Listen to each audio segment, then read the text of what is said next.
नक्सलियों के सरेंडर पर बोले सीएम साय। छत्तीसगढ़ और देश के लिए ऐतिहासिक दिन है आज।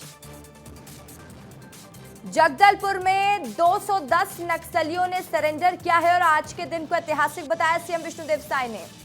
सरकार की पुनर्वास नीति पर भरोसा किया गया। हिंसा से किसी का भला नहीं होने वाला है। छत्तीसगढ़ की पुनर्वास नीति सबसे अच्छी है। तो बड़ी खबर आपको बता रहे हैं, बड़ी जानकारी दे रहे हैं। नक्सलियों ने संविधान पर भरोसा जताया। सीएम विष्णुदेव साय ने कहा सरकार की पुनर्वास नीति पर भरोसा किया। हिंसा से किसी का भला नहीं होने वाला। छत्तीसगढ़ की पुनर्वास नीति सबसे अच्छी है।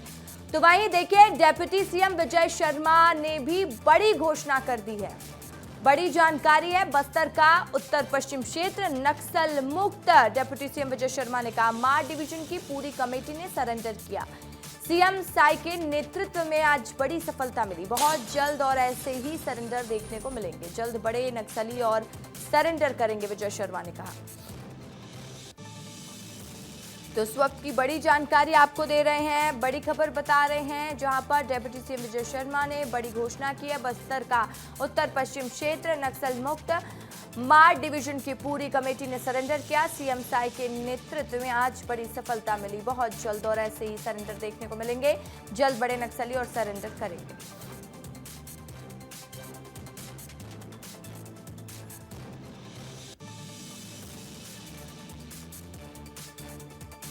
तो आपको बड़ी जानकारी दे रहे हैं, बड़ी खबर बता रहे हैं।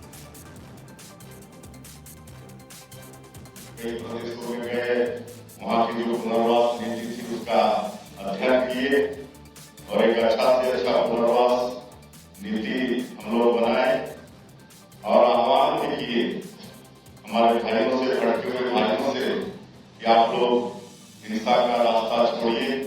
हिंसा से कोई किसी का भला होने वाला नहीं है। संवाद करिए और विकास की मुख्यधारा से। हमारे यहाँ बस्तर में माओवादी संगठन के लोगों ने पुनर्वास करने का निर्णय लिया। पुनर्वास से नया जीवन, इस बात के लिए आगे बढ़े हैं। नए जीवन के लिए आगे बढ़े हैं पुनर्वास के माध्यम से।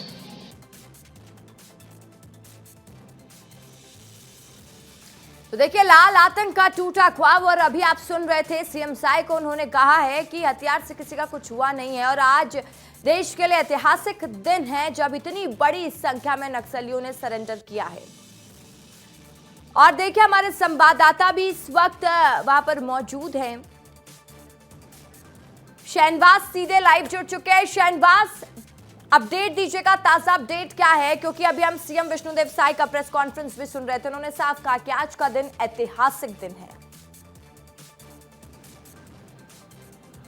जी बिल्कुल रशिका, बता दें आज का जो दिन है ऐतिहासिक दिन है, क्योंकि जो नक्सलियों ने आत्मसमर्पण किया है इससे जो है विश्वास की जीत हुई है, विकास की जीत हुई है, विस्तार की जीत हुई है और सुरक्षा की जीत हुई है। क्योंकि जो नक्सली कल तक सुरक्षा को लेकर कैंपों का विरोध करते थे, वो नक्सली जो है अब आत्मसमर्पण करे हैं।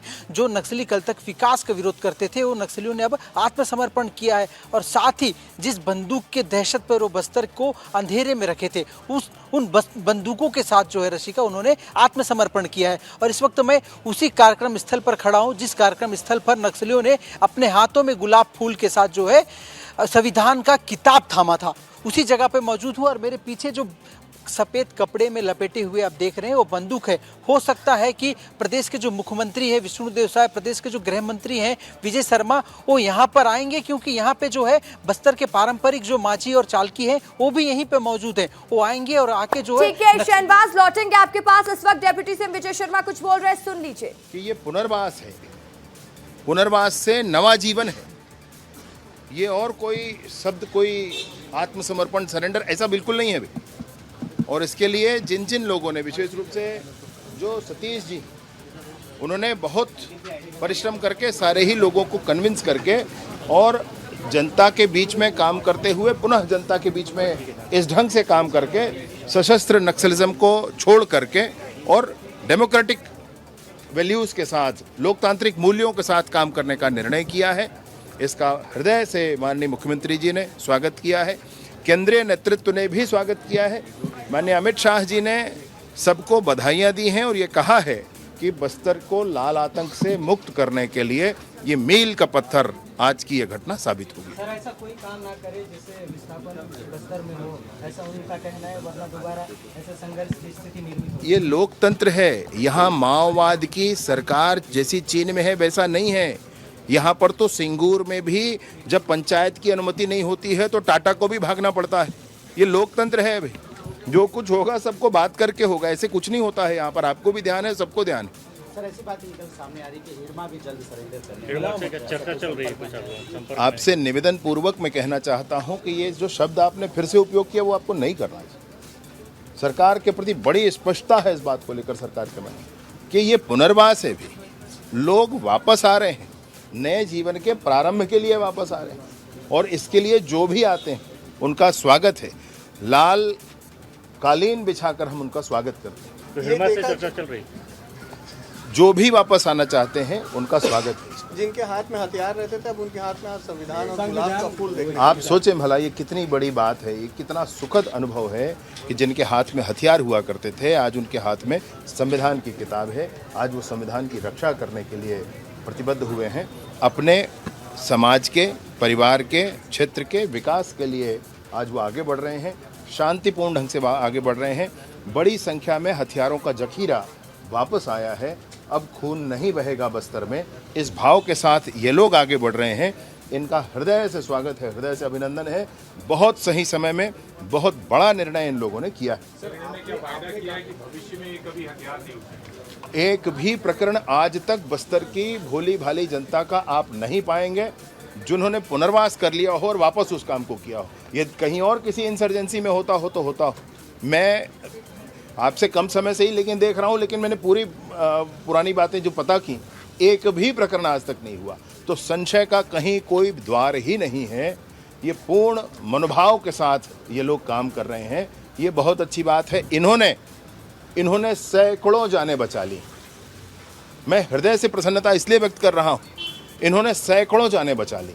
ये रुपेश जी और उनके जो साथी आए हैं, इन लोगों ने सैकड़ों जानें बचाई।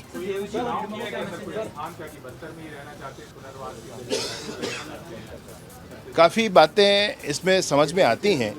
सबके अपने गांव हैं, घर हैं, खेतीबाड़ी है, अपने काम हैं, जो सरकारी प्रक्रिया है पूर्ण करते हुए, और अगर कुछ स्किल डेवलपमेंट का विषय है तो वो करते हुए, जो जैसा ही व्यवस्थापन होना चाहेगा सरकार उसमें हर क्षण हर पल हर एक व्यक्ति के साथ खड़े होकर के काम करेगी।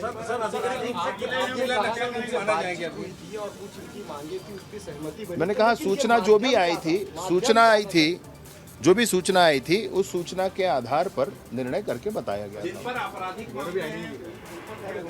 आपराधिक मामलों का तो देखिए, अभी आप सुन रहे थे डेप्यूटी सीएम विजय शर्मा को। उन्होंने साफ साफ कहा कि आत्मसमर्पण या सरेंडर नहीं है, ये पुनर्वास है, नए जीवन का वास है। और साथ ही उन्होंने कुछ नक्सली लीडर्स को लेकर कहा कि रुपेश जी ने बहुत सारे लोगों की जान भी बचाई है। संजय लगातार हमारे साथ जुड़े हुए हैं, साथ ही रवि मेरी भी जुड़े हुए हैं न्यूज रूम से। संजय, मैं आपका रुख करूंगी। एक स्थिति तो साफ है, सीएम ने भी कहा कि आज का दिन ऐतिहासिक है। विजय शर्मा कह रहे हैं कि ये बदलते बस्तर की गाथा लिख रहा है। और साथ ही उन्होंने एक बात पर और फोकस किया संजय, कि ये आत्मसमर्पण या सरेंडर मत कहिए, इसको पुनर्वास कहिए। देखिए, जंगल में जब रुपेश से हमारे साथी रौनक ने बात की थी तो रुपेश ने भी इसी बात को दोहराया था। उसने कहा था कि हमने सरकार के साथ कुछ वार्ता करके ये फैसला लिया है कि अब ये खून खराबा बंद हो। और देखिए यहाँ लिखा क्या है, यहाँ लिखा भी यही है। इस पूरे कार्यक्रम का आधार यही था, पूना मार्गेम, पुनर्वास से पुनर्जीवन, यानी कि पुनर्वास के जरिए इन नक्सलियों को जो सालों से जंगलों में हथियार लेके घूम रहे थे, उन्हें नया पुनर्जीवन देने की कोशिश की जा रही है। माओवादी कैडर्स का मुख्यधारा में पुनर्आगमन, यही पूरा ध्येय है इस पूरे कार्यक्रम का। और इस कार्यक्रम के माध्यम से रसिका पूरे देश में एक संदेश देने की कोशिश की जा रही है कि एक ये रास्ता भी था, सिर्फ हथियारों के दम पर नक्सलवाद का खात्मा संभव नहीं था, एक ये बीच का रास्ता निकाला जाना जरूरी था। और देखिए क्या हुआ, जैसे ही सरकार ने बीच का रास्ता निकाला, एक झटके में बिना एक भी गोली चलाए, बिना किसी का खून बहाए, अबूझमाड़ और उत्तर बस्तर कांकेर जो नक्सलियों के सबसे मजबूत गढ़ थे, वो दोनों डिविजनल कमेटी नक्सलियों की जो है वो एक झटके में नक्सल मुक्त हो गई। इसी रास्ते का इंतजार इतने सालों से सरकार कर रही थी। जो सरकार की कोशिशें थी, लगातार सरकार जो है नक्सलियों से अपील कर रही थी कि आप अगर मुख्य धारा में वापस लौटते हैं तो आपका स्वागत हम रेड कारपेट बिछाकर करेंगे। बिल्कुल इसी बात को सरकार ने आज दोहराया। नक्सलियों के लिए रेड कारपेट बिछाए गए। जब नक्सली मंच पे पहुंचते हैं तो उनके हाथ से बंदूकें ली जाती है, उनके हाथ में संविधान की किताब पकड़ाई जाती है और एक संदेश देने की कोशिश की जाती है कि अंततः सबसे ऊपर अगर कुछ रहेगा तो वो संविधान ही है। तो ये एक बहुत बड़े प्रतीक के तौर पे रसिका आज इस पूरे कार्यक्रम को देखा जा रहा है। इस कार्यक्रम के माध्यम से पूरे देश में नक्सलवाद जहाँ जहाँ हैं वहाँ एक संदेश पहुँचाने की कोशिश की जा रही है कि एक रास्ता ये भी था, एक इस रास्ते के माध्यम से भी नक्सलवाद का खात्मा हो सकता था। तो फिलहाल एक ये बहुत बड़ा संदेश, एक बहुत बड़ा जो अचीवमेंट है वो इस बार सरकार को मिला है। एक साथ 210 नक्सलियों का समर्पण, वो भी 153 हथियारों के साथ, ऐसे हथियार जिनके दम पर इतने सालों तक नक्सलियों ने इस पूरे नक्सल संगठन को पूरे बस्तर और देश भर में चलाए रखा। वो हथियार इस वक्त भी यहाँ मौजूद हैं। इसे फिलहाल फिर से चादर से ढक दिया गया है।